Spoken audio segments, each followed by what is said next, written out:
ওম জয় শ্রীরাম, জয় শ্রীকৃষ্ণ, জয় হরিবার। তো বন্ধুগণ, আপনাদের সবাইকে আর একবার সনাতন বৈদিক ধর্ম চ্যানেলে স্বাগত জানাই। তো বন্ধুগণ, যোগেন্দ্রনাথ মণ্ডল দলিত সমাজের একটি অত্যন্ত বড় নাম।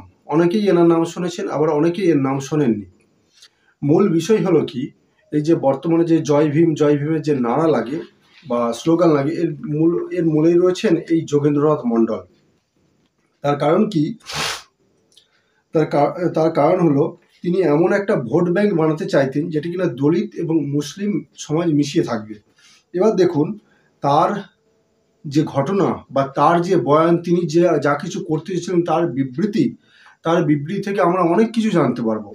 যেমন বর্তমানে যে নমশূদ্র যে সম্প্রদায়টি আছে, তার সঙ্গে যে এই যে তথাকথিত যে বর্তমানে যে ভীমবাদীদের আবির্ভাব হয়েছে, তারা যে কাজটি করতে চাইছে তারই একটি ভয়ঙ্কর বিবরণ এখানে দেওয়া আছে এই যোগেন্দ্রনাথ মণ্ডলের কাহিনীতে। কারণ দলিতেরা প্রায়জনই যোগেন্দ্রনাথ মণ্ডলের নাম শুনেছেন আশা করি। এই যোগেন মণ্ডল বি.আর. আম্বেদকরের মতোই একজন। কারণ কি, তার লেখা বক্তব্য শোনানোর আগে কিছু কথা আপনাদের বলা দরকার। যেমন তিনি কি ছিলেন? ডক্টর আম্বেদকরের মতো একজন দলিতদের নেতা ছিলেন। যেমন বর্তমানে নমশূদ্র বা মতুয়া সম্প্রদায় বা পিছিয়ে পড়া যে SC/ST জাতি, যারা এই যে ভীমবাদীদেরকে নিজেদের নেতা মনে করে, এবং আপনারা দেখেছেন, অনেকেই দেখেছেন যে বর্তমানে ভীমবাদীরা, যেমন তার মধ্যে একটা এই প্যাকাটি টাইপের একটা ছেলে রয়েছে, কি নাম, বেশ নয়ন রুই মাছ না কি একটা নাম, যাই হোক, দ্য ঢং প্রসেস না বং প্রসেস একটা চ্যানেল চালায়। সে একটি ভিডিও প্রমাণ দিয়েছিল যে হিন্দুরা হলো এই পিছিয়ে পড়া জাতির সব থেকে বড় শত্রু, তাদের সব থেকে বড় বন্ধু কারা? মুসলমানরা। তো এখানে আমি কোনো সম্প্রদায়কে ছোট করতে বা কোনো সম্প্রদায়কে দোষ দিতে আসিনি। আমি শুধুমাত্র এই যে বর্তমানে যে সংগঠনটা হতে চলেছে, অর্থাৎ নমশূদ্র, দলিত, SC/ST বা মুসলমানের সঙ্গে যে একটা গঠবন্ধন, এটা যে কতখানি প্রহসন তারই উদাহরণ এই যোগেন্দ্রনাথ মণ্ডলের ইতিহাসে পাওয়া যাবে। অর্থাৎ যোগেন্দ্রনাথ মণ্ডল তার বক্তব্যে তিনি স্পষ্ট করেছেন, বর্তমানে ভীমবাদী নেতারা যেটা করতে চাইছে, দলিত, নমশূদ্র, পিছিয়ে পড়া ST/ST জাতি, এদের সঙ্গে যে মুসলিমদের একটা সংগঠন করিয়ে হিন্দুদের বিরুদ্ধে যে চক্রান্তটা এরা যে করছে, বা হিন্দুদের বিরুদ্ধে এরা যে কাজটি এরা করতে চলেছে, তার পরিণামে যে বর্তমানে মতুয়া সম্প্রদায়, নমশূদ্র সম্প্রদায় বা নমশূদ্র জাতি, অথবা পিছিয়ে পড়া যে SC/ST বা দলিত ভাইদের, যে দলিত ভাই এবং তার সঙ্গে মনের যে পরবর্তীকালে কি অবস্থা হতে পারে, অতি নৃশংস অবস্থা হতে পারে, তারই বিবরণ এই যোগেন মণ্ডল, এদেরই নেতার মুখ থেকে আমি আজ ফাঁস করব। আপনারা ভালো করে মনোযোগ সহকারে শুনবেন যে যোগেন মণ্ডল তিনি কি বলেছিলেন। তার কারণ কি, এগুলো আপনাদেরকে কেউ শোনাবে না। বর্তমানে এই যে দলিতের সঙ্গে যে একটা যে চক্রান্ত চলছে, যে ছোট ছোট যে নমশূদ্র জাতি সঙ্গে কি পিছিয়ে পড়া SC/ST জাতি বা মতুয়া সম্প্রদায়, এদের সঙ্গে এরা যে কি ধরনের কার্যকলাপ হচ্ছে, সেটা জানতে আপনাদের এই যে যোগেন মণ্ডলের ইতিহাস আপনাদের অবশ্যই পড়া উচিত। তো শুনুন, প্রথমে তার সম্পর্কে কিছু বলি যে সে কে ছিল বা তিনি কে ছিলেন। দেখুন, ইতিহাসে প্রথমবার যিনি দলিত মুসলিমের যে গঠবন্ধনে প্রয়োগ করেছিলেন, তিনি ছিলেন যোগেন্দ্রনাথ মণ্ডল। তার কি এই গঠবন্ধনের উপর অটুট বিশ্বাস ছিল আর কি। তিনি মুসলিম লীগের নেতা রূপে তার আবির্ভাব হয়েছিল, এবং তিনি কি বর্তমানে যে বাংলাদেশ আছে এবং পাকিস্তান আছে, সেই দুটো এলাকায় বসবাসকারী যে পিছিয়ে পড়া হিন্দু জাতি, প্রায় 40% মতো যে হিন্দু পিছিয়ে পড়া যে জাতি ছিল তৎকালীন সময়, তাদেরকে নিয়ে তিনি মুসলিম লীগের সঙ্গে একটা গঠবন্ধন করতে চেয়েছিলেন, এবং তিনি পাকিস্তানের পক্ষে ভোটও করেছিলেন যাতে পাকিস্তান বিভাগ হয়, এবং পাকিস্তানের সঙ্গে এই দলিতেরা গিয়ে পাকিস্তানের মুসলিমদের সঙ্গে, বর্তমান যেটা বাংলাদেশ অর্থাৎ পূর্ব পাকিস্তান এবং পশ্চিম পাকিস্তানের সঙ্গে তারা বসবাস করতে পারে। তিনি এই ক্ষেত্রে কি করেছিলেন, একটি মূল ভূমিকা তিনি পালন করেছিলেন। এরপরে তার কি হয়েছিল, যখন পাকিস্তান সরকার হয়ে গেল, তিনি যে দলিত মুসলিম যে গঠবন্ধন করতে চেয়েছিলেন, দলিতদের যে বড় বড় নেতার পদে রাখতে চেয়েছিলেন, তারা যে স্বপ্ন, সেই স্বপ্ন যখন মোহভঙ্গ হলো, কীভাবে এই দলিত ভাইদের উপর, নমশূদ্রদের উপর অত্যাচার, তাদের মহিলাদের বলাৎকার, রেপ, ধর্ষণ, এই সমস্ত হয়ে তার কি মোহভঙ্গ হয়েছিল। তার কারণটা কি, তিনি যে কাজগুলি করতে চেয়েছিলেন তার বিবরণও তুলে ধরবে এই ভিডিওতে। তার বক্তব্য, অর্থাৎ তিনি কেন যে ওই দলিত মুসলিম সংগঠনে যে মুসলিম লীগের সঙ্গে যোগ দিয়েছিলেন এবং তিনি কি করেছিলেন না শেষ বয়সে তার মৃত্যু হয়েছিল পশ্চিমবঙ্গে এসে, তার যে বিচার, তার যে ত্যাগপত্র, সেই ত্যাগপত্র তিনি বড় ভয়ঙ্কর এবং মর্মাহত কাহিনী তিনি তুলে ধরেছেন। তো আপনারা শুনুন তিনি কি বলতে চেয়েছেন। আমি যে এতক্ষণ যে ভূমিকা যে তৈরি করলাম, ভূমিকাটাও আপনাদের শোনার দরকার ছিল এবং তার যে পদত্যাগপত্র তার কিছু অংশ আমি তুলে ধরবো। আপনারা চাইলে পুরো অংশ পড়তে পারেন নেটে সার্চ করে, আমি কিছু অংশ পড়বো। এটা কিন্তু ঐতিহাসিক তথ্য, এটা কিন্তু কোনো আর্য সমাজীদের মন গড়া বা বানানো না। আপনারা চাইলে নেটেও সার্চ করে নিতে পারেন। তো শুনুন তিনি বড় মর্মাহত হয়ে কি কি কথা বলেছিলেন এই দলিত মুসলিম গঠবন্ধনের বিষয়ে। এখানে তিনি তৎকালীন পাকিস্তানের প্রধানমন্ত্রীকে তিনি লিখছেন যে, মাননীয় প্রধানমন্ত্রী, পূর্ব বাংলার পিছিয়ে পড়া, তিনি কিন্তু এখানে বাংলাদেশের কথা উল্লেখ করছেন যে পূর্ব বাংলার পিছিয়ে পড়া হিন্দু সমাজের অবস্থার উন্নয়নের জন্য আমার প্রচেষ্টার ব্যর্থতার পর চরম হতাশা এবং দুঃখ ভারাক্রান্ত হৃদয়ে আমি আপনার মন্ত্রিসভা থেকে পদত্যাগ করছি। আমার মনে হয় আমার জানানো উচিত কেন ভারতীয় উপমহাদেশের এই ক্রান্তিকালে আমি এই সিদ্ধান্ত গ্রহণ করছি। তিনি 1950 খ্রিস্টাব্দে এই সিদ্ধান্ত গ্রহণ করেছিলেন। তার আগে তিনি কি পাকিস্তানের ক্যাবিনেট মন্ত্রী ছিলেন। শুধু তাই নয়, যেমনভাবে ডক্টর ভীমরাও রামজি আম্বেদকর আমাদের দেশের হয়ে দেশের জন্য তিনি সংবিধান রচনা করেছিলেন, তেমনই এই যোগেন্দ্রনাথ মণ্ডল ঠিক তদ্রূপই কাজ করেছিলেন। এখানে যারা তাদেরকে যোগেন্দ্রনাথ যারা নেতা বলে মনে করে তাদেরকে বলতে চাই, বা তাদের যারা যারা ভিডিও তাদেরকে বলতে চাই, ভারত স্বাধীন হওয়ার পর ইনি পাকিস্তানে যোগ দিয়েছিলেন। অর্থাৎ ভারত স্বাধীন হওয়ার পর যারা যারা পাকিস্তানে যোগ দিয়েছিলেন তারা আমাদের মতে আমাদেরকে বলছিল কিছুদিন আগে যারা জয় শ্রীরাম বলে তারা দেশদ্রোহী, তাহলে একে কি বলবে।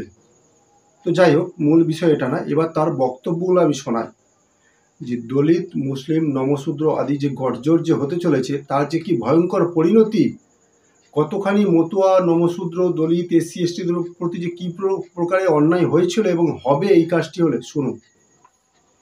তিনি বলছেন, যোগেন মণ্ডল, আমার পদত্যাগের পিছনে কারণগুলো বলার আগে আমার মনে হয় মুসলিম লীগের সাথে আমার সহযোগিতাকালে কি ঘটেছিল সেগুলো বলা উচিত।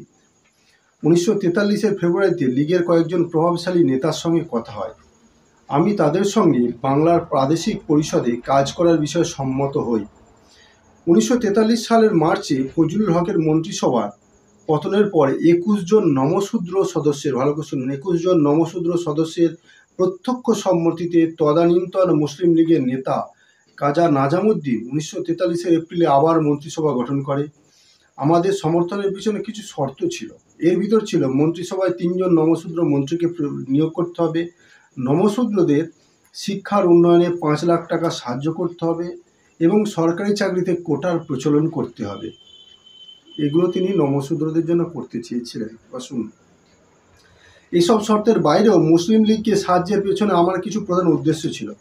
প্রথমত, বাঙালি মুসলিমদের সঙ্গে নমশূদ্রদের অর্থনৈতিক স্বার্থের মিল আছে। মুসলিমরা ছিল মূলত কৃষক, শ্রমিক, অস্পৃশ্যরাও তাই ছিল।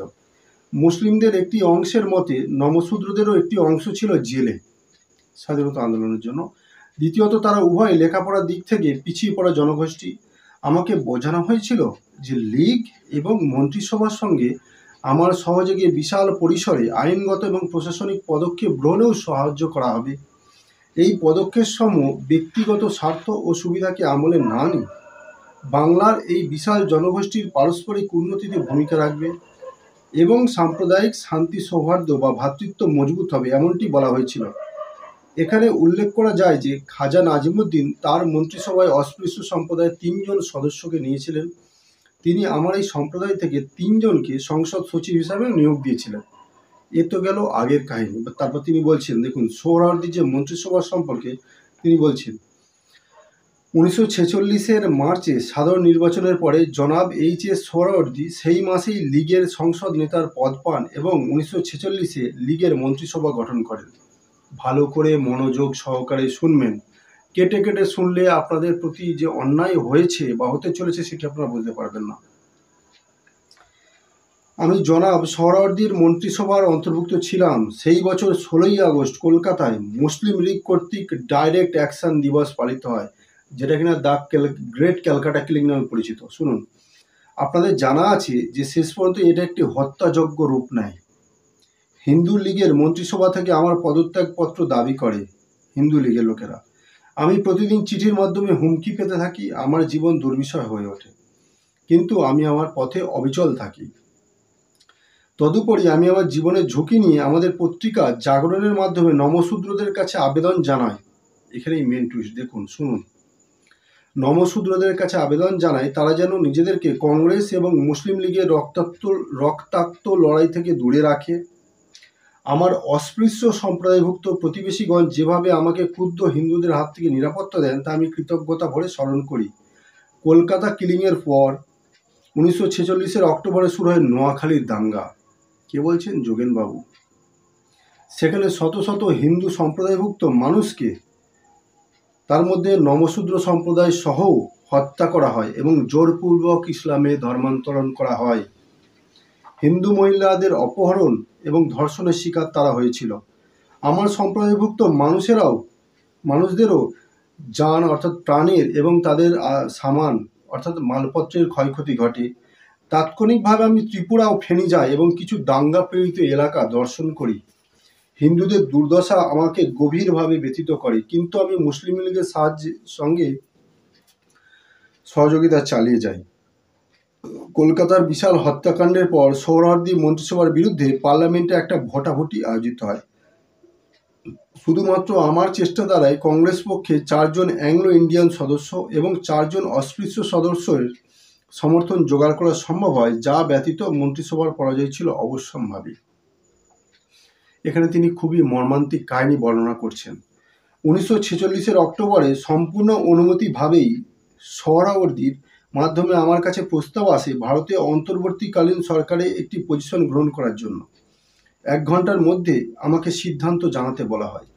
বেশ কিছু সময় দোদুল্যমান থাকার পর আমি এই শর্তে রাজি হই যে আমার নেতা, ভালো করে শুনুন, আমার নেতা ডক্টর বি.আর. আম্বেদকর যদি আমাকে ওই জায়গায় না চান, আমাকে পদত্যাগের অনুমতি প্রদান করতে হবে। ভাগ্যক্রমে তিনি লন্ডন থেকে টেলিগ্রামের মাধ্যমে তার অনুমতি দেন। আইনসভার সদস্য হিসেবে যোগদানের লক্ষ্যে দিল্লিতে রওনা দেওয়ার আগে আমি তৎকালীন বাংলার মুখ্যমন্ত্রী সোহরাওয়ার্দীকে রাজি করতে সক্ষম হই। তিনি আমার স্থানে 2 জন মন্ত্রীকে মন্ত্রিসভায় জায়গা দেবেন। তিনি নমশূদ্রদের ফেডারেশন গ্রুপ থেকে দু জনকে সাংসদ হিসাবে নিয়োগ করতেও সম্মত হন।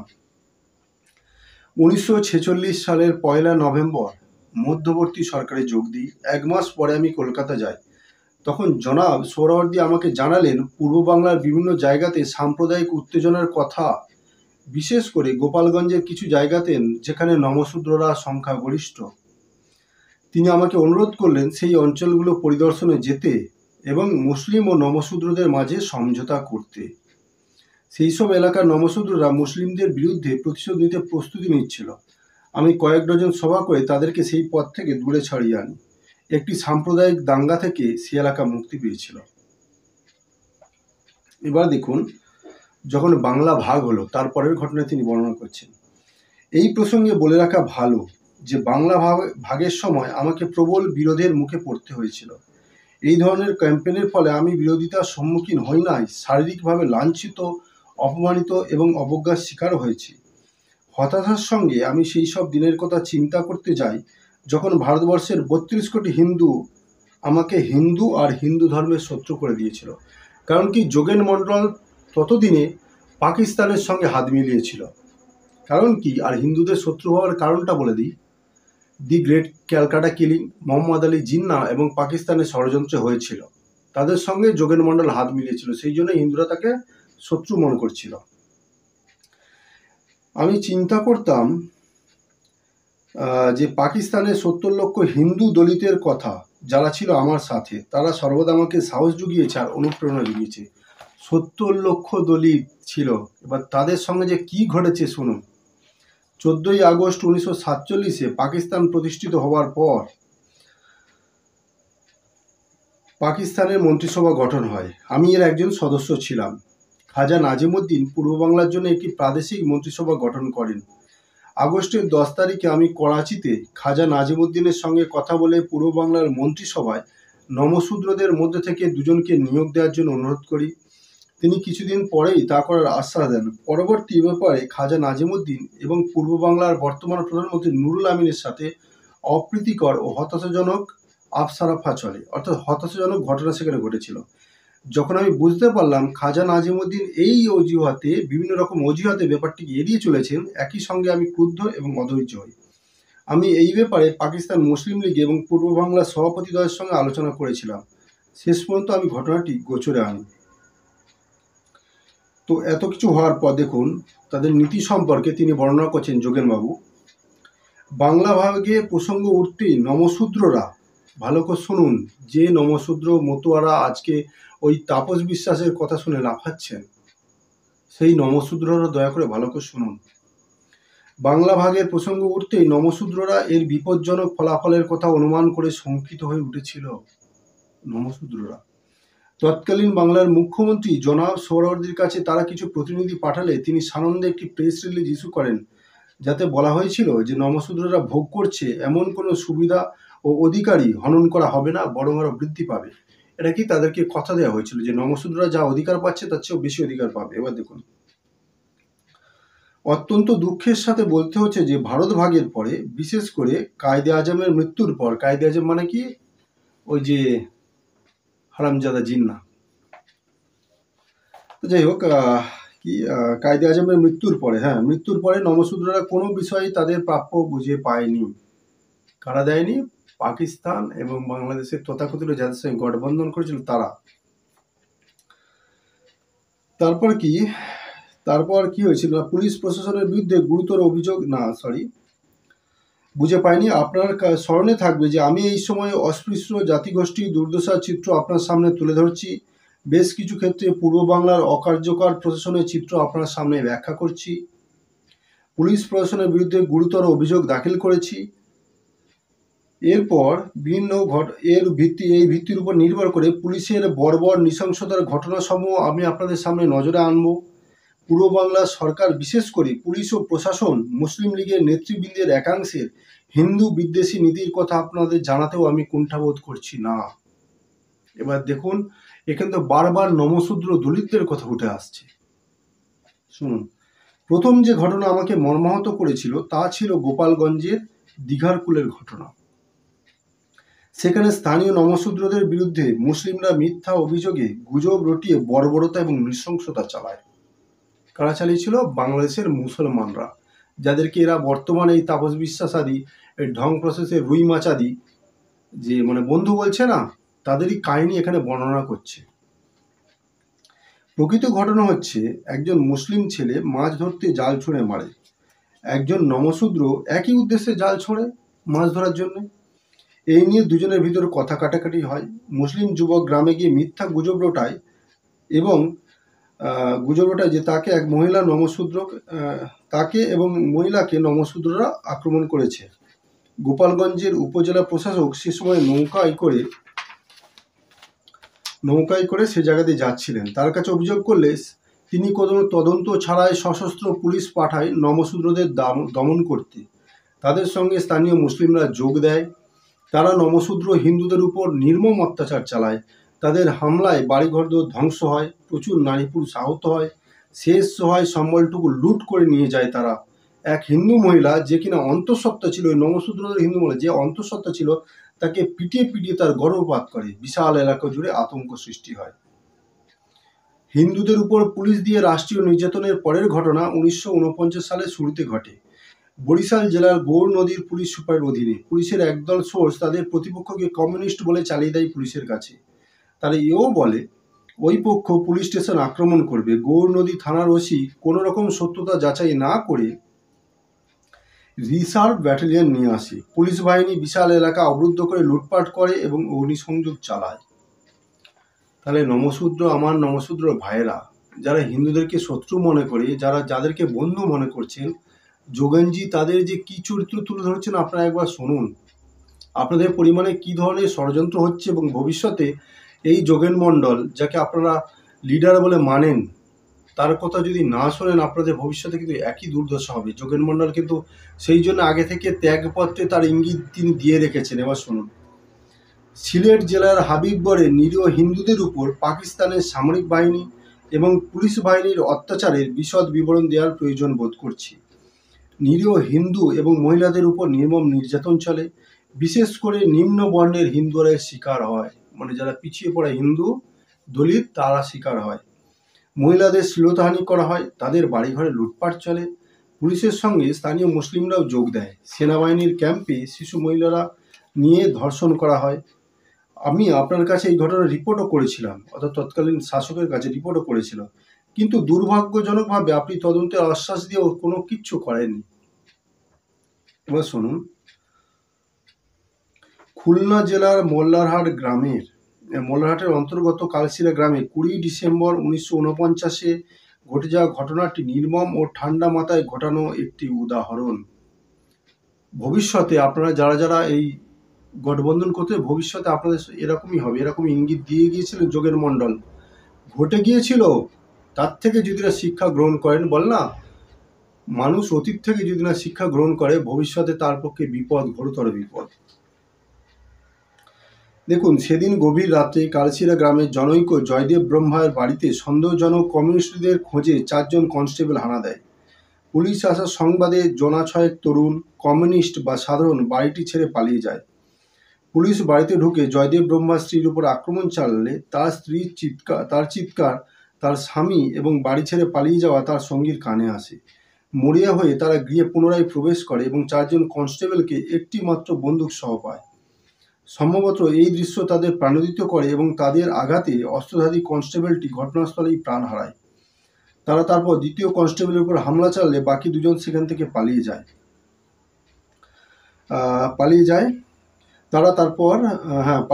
চেষ্টা করে সফল। তারপর গ্রামবাসীরা এগিয়ে আসার আগেই রাতের অন্ধকারে অপরাধীগণ মৃতদেহ সহ গা ঢাকা দেয়।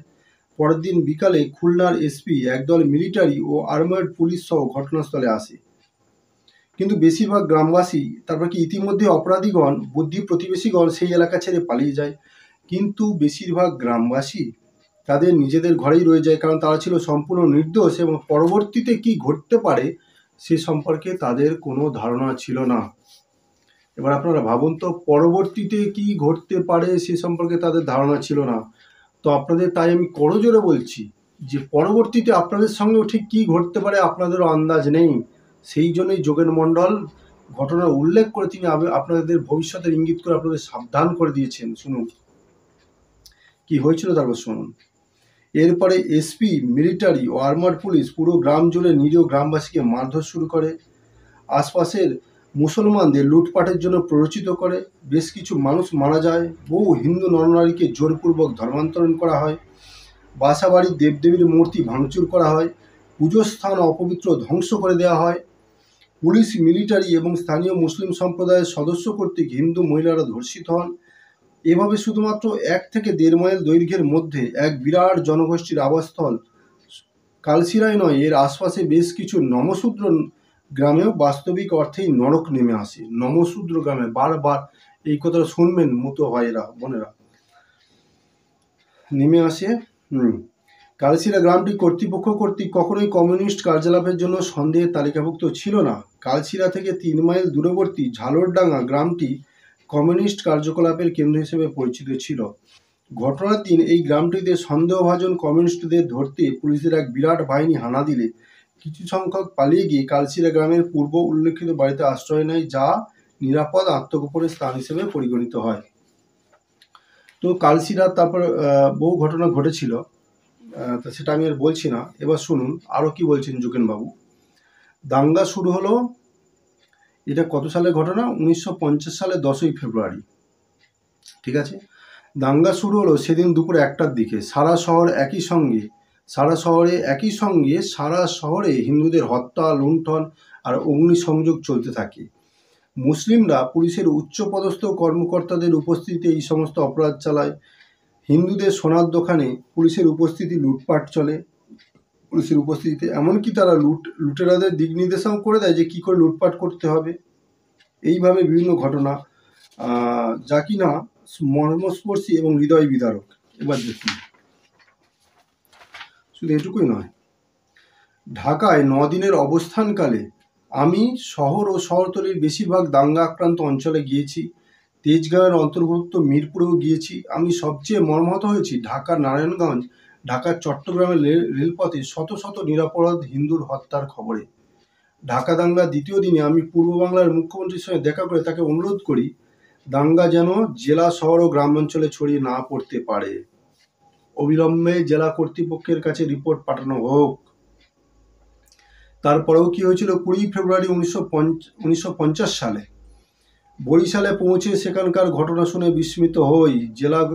জেলা শহরে বেশ কিছুদিন ধরে হিন্দু ঘরবাড়ি পুড়িয়ে দেওয়া হয়, প্রচুর হিন্দু মারা যায়। জেলাটির প্রায় সংযুক্ত সমস্ত এলাকা, যেমন কি এখানে এলাকার নাম দেওয়া আছে দেখুন, কাশীপুর, মাধবপাশা, লাকুটিয়ার মতো জায়গাগুলো ধ্বংসযজ্ঞের পরিণাম দেখে আমি বিহ্বল হয়ে যাই। সেখানে 200টি মানুষ মারা গিয়েছিল, আহত হয়েছিল আরও 40 জন। মুলাদি নামের স্থানে তো নরক নেমে এসেছিল। স্থানীয় মুসলিম কর্মকর্তাদের ভাষ্য অনুসারে শুধু মুলাদি বন্দরেই 300-র বেশি লোক মারা গিয়েছিল। শুধু তাই নয়, যেমন দেখুন, কুকুর এবং শকুন নদীর ধারে মৃতদেহ কুড়ে কুড়ে খাচ্ছিল। শুধু তাই নয়, জীবন্ত মৃতদেহ।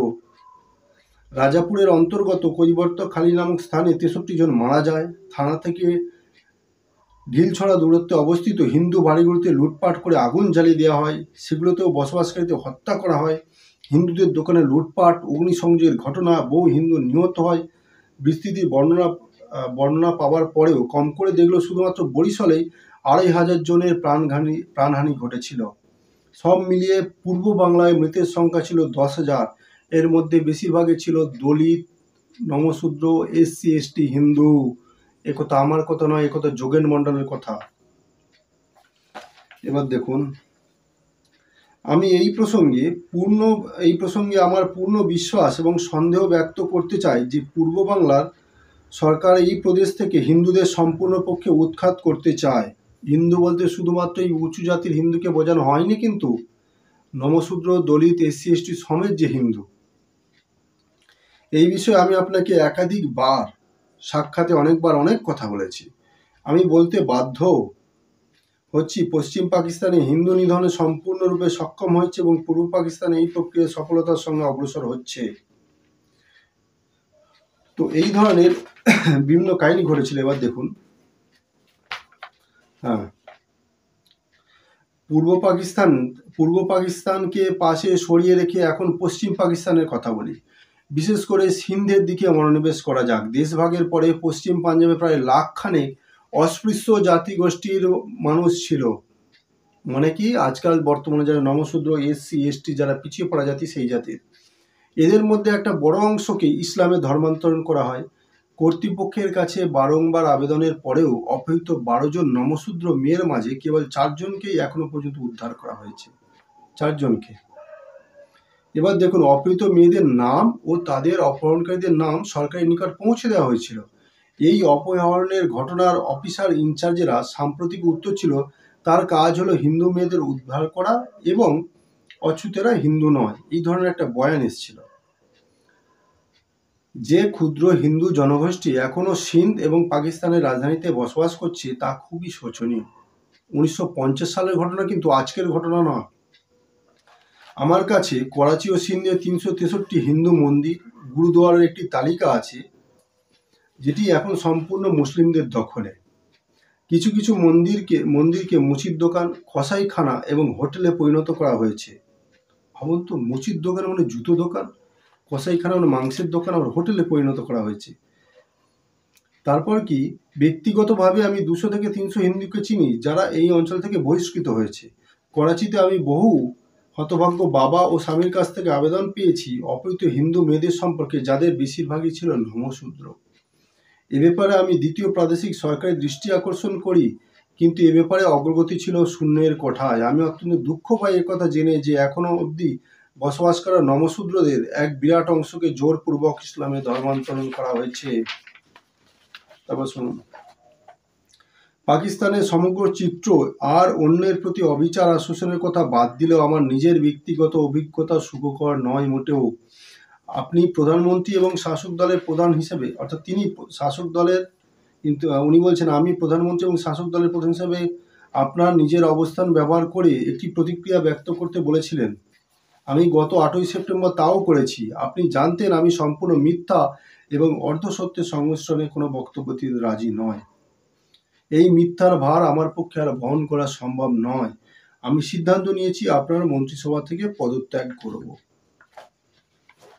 তো বন্ধুরা, এই ছিল সেই নৃশংস করুণ ইতিহাস, যার বর্ণনা একজন দলিত নেতা, যারা জয় ভীম করে তাদের নেতা যোগেন্দ্রনাথ মণ্ডল বর্ণনা করছেন। যারা আমাদেরকে আজ জয় শ্রীরাম বলা লোকেদের দেশদ্রোহী বলছে, যোগেন মণ্ডল দেশ ছেড়ে পাকিস্তানে যোগ দিয়েছিল, তাহলে সেই ব্যক্তিকে আপনারা কি বলবেন? আর ইনি হলেন সেই ব্যক্তি যিনি দলিত, নমশূদ্র, পিছিয়ে পড়া হিন্দু, SC ST ওবিসিদের সঙ্গে, মুসলিম লীগের সঙ্গে যোগ দিয়ে, মুসলমানদের সঙ্গে যোগ দিয়ে তারা কি করেছিল, আলাদা রাষ্ট্র পাকিস্তানে বসবাস করা শুরু করেছিল। কিন্তু তার মুখ থেকে এই ধরনের নির্মম ইতিহাস বড়ই দুঃখজনক, বড়ই করুণাজনক। তিনি ওই কাহিনী ব্যক্ত করেছিলেন শুধু কি তৎকালীন ঘটনা বোঝাতে? না, তৎকালীন ঘটনা বোঝাতে নয় কেবলমাত্র। আগামী যে পরবর্তী প্রজন্ম আছে, দলিত, SC ST ভাই বোনেদের, নমশূদ্র জাতির, তাদেরকেও সতর্ক করতে এই কাহিনী। আরে ভাই, মানলাম ব্রাহ্মণ কিছু এমন একটা সময় ছিল ব্রাহ্মণ্যবাদরা খুব অত্যাচার করেছে শূদ্রদের উপর, এরকম অত্যাচারের ঘটনা বহু পাওয়া যায়, কিন্তু তার বিরুদ্ধে আন্দোলনও হয়েছে। রাজা রামমোহন রায়, ঈশ্বরচন্দ্র বিদ্যাসাগর, দয়ানন্দ সরস্বতী, জ্যোতিরাও ফুলে, এই সমস্ত বড় বড় মহাপুরুষেরা আন্দোলন করেছিলেন। পুরনো সময়ের মতো সেই ব্রাহ্মণ্যবাদ আর নেই। সেই ব্রাহ্মণ্যবাদের থেকে বাঁচতে নমশূদ্র পরিবার আদি বা যে সমস্ত পিছিয়ে পড়া হিন্দু ছিল, SC ST, তারা যাদের সঙ্গে যোগ দিয়েছিল তারা যে কত বড় ভয়ঙ্কর, যোগেন মণ্ডলের কথা থেকে আপনারা বুঝে নিন। এখনো যদি না আপনারা বুঝতে পারেন, ভবিষ্যতে কি হবে সেটা তো বলাই বাহুল্য। এবার দেখুন, পাকিস্তানের মন্ত্রিমণ্ডল থেকে ইস্তফা দেওয়ার পর যোগেন মণ্ডল মানে গুমনাম হয়ে গেছিল যেটাকে বলে। তারপর তিনি 5ই অক্টোবর 1968 সালে পশ্চিমবঙ্গে তিনি দেহত্যাগ করেছিলেন। এখানে যা কিছু পত্রে উল্লেখ করা হলো সে সব কিছু কিন্তু তার বক্তব্য। শুধুমাত্র পত্রে আমি কিছু অংশ উল্লেখ করেছি, সব অংশ উল্লেখ করিনি, কারণ ভিডিও অনেক দীর্ঘায়িত হয়েছে অলরেডি। এখানে পাঠকদের জন্য কিছু প্রশ্ন। এই 75 বছরে এদের মানসিকতা, যাদের সঙ্গে নমশূদ্র, SC ST দলিতরা হাত মিলাতে যাচ্ছে, তাদের মানসিকতায় কি কোনো পরিবর্তন হয়েছে? হয়নি। পাকিস্তান আর বাংলাদেশে বসবাসকারী দলিত হিন্দু বা নমশূদ্র হিন্দুদের কি মুসলমানদের সঙ্গে কি সমান অধিকার প্রাপ্ত নয়। এই সমস্ত দেশে দলিত, নমশূদ্র বা পিছিয়ে পড়ে হিন্দু জাতি শিশুদের কি জোরপূর্বক ধর্মান্তরণ এবং ছোট ছোট বাচ্চাদের অপহরণ করে বৃদ্ধদের সঙ্গে কি বিয়ে দেওয়া হয় না? হচ্ছে তাই। শুধু তাই নয়, তাদেরকে বেশ্যাবৃত্তির দিকেও নিয়ে যাওয়া হচ্ছে এই দুটো দেশে। তারপর কি এদের আর এই সমস্ত দেশে দলিত হিন্দুরা 4র্থ শ্রেণীর চাকরি করতে পারে, যেমন ছাড় দেয় ইত্যাদি। এখানে অন্য বড় পদে তাদের প্রবেশাধিকার নেই। শুধু তাই নয়, এই দুটো দেশ ছেড়ে দিলাম, কাশ্মীরে যতদিন ধারা 370 ছিল ততদিনই কেউ এই সুযোগ পায়নি, আর আপনারা সুযোগ পাবেন। অতএব এই যে দলিত নামে, নমশূদ্রদের নামে রাজনীতি করা লোকগুলো এই নমশূদ্রদের, পিছিয়ে পড়া হিন্দু জাতিদের যে কি সর্বনাশ করবে এটা তো বলাই বাহুল্য। সেই সঙ্গে এটাও বলে দিই যে এটা প্রাচীন ইতিহাস, যার চেষ্টা বর্তমান ভীমবাদী নেতারা করছে, যে চেষ্টা, সেই চেষ্টাটা আগে যোগেন মণ্ডলও করেছিলেন। করার পর তিনি কিন্তু আফসোস করেছিলেন, তিনি তাদের দুঃখ, বেদনা, ব্যথা সব কিছু তিনি ব্যক্ত করে সেই মন্ত্রিসভা তিনি ত্যাগ করেছিলেন। সেই ঘটনার কিন্তু এরা পুনরাবৃত্তি ঘটানোর চেষ্টা করছে। আপনারা এখনও যদি না বোঝেন, তাহলে আমাদের আর কিচ্ছু বলার নেই। এখনও আপনাদের সময় আছে। এই সমস্ত লোকেদের থেকে আপনারা দূরে থাকুন, সতর্ক থাকুন। আমার কথা বিশ্বাস করতে হবে এমন কোনো মানে নেই। আপনারা নেটে সার্চ করবেন যে যোগেন মণ্ডলের পদত্যাগ পত্র, আপনারা সেটা পড়ে নেবেন। আমার কথা বিশ্বাস, আপনারা সেটা পড়ে, সেটা ইংরাজি, হিন্দি, বাংলা 3টে ভাষায় উপলব্ধ রয়েছে নেটেতে, পড়ে নেবেন। কেউ কেউ আপনাদের বোঝাবে আরে ও ভুল বোঝাচ্ছে, আরে আমি ভুল বোঝাচ্ছি না, আপনারা ওখানে দয়া করে আপনারা পড়ে নেবেন। এটা ঐতিহাসিক ঘটনা, এটা কোনো মিথ্যা ঘটনা, কারো সাজানো ঘটনা, কোনো আর্য সমাজের নাম করা ঘটনা নয় যে আর্য সমাজ কারোর নামে লিখে দিয়েছে। আরে যে আর্য সমাজ থেকে স্বয়ং আম্বেদকরকে সাহায্য করেছে যে আর্য সমাজ, আর কি বলবো। এই ঘটনা সম্পূর্ণ সত্য এবং ঐতিহাসিক। আপনারা পারলে নেটে সার্চ করবেন, যাচাই বাছাই করে নেবেন যে ভীমবাদীদের নেতা যোগেন মণ্ডল ছিল কিনা, সে পাকিস্তানের পূর্বে মন্ত্রী ছিল কিনা, তারপর সে পাকিস্তানের মন্ত্রীপদ ত্যাগ করে পশ্চিমবঙ্গে আসতে কেন বাধ্য হয়েছিল, সে কি কি কার্য করেছিল, দয়া করে জেনে নেবেন। তো আমি আর ভিডিও বেশি বাড়ালাম না, আজকের মতো এই পর্যন্তই। আপনাদের যদি ভালো লাগে কমেন্ট বক্সে মতামত জানান, ভিডিওটি বেশি করে শেয়ার করুন। আজকের জন্য এই পর্যন্তই। ধন্যবাদ। নমস্তে। ওম।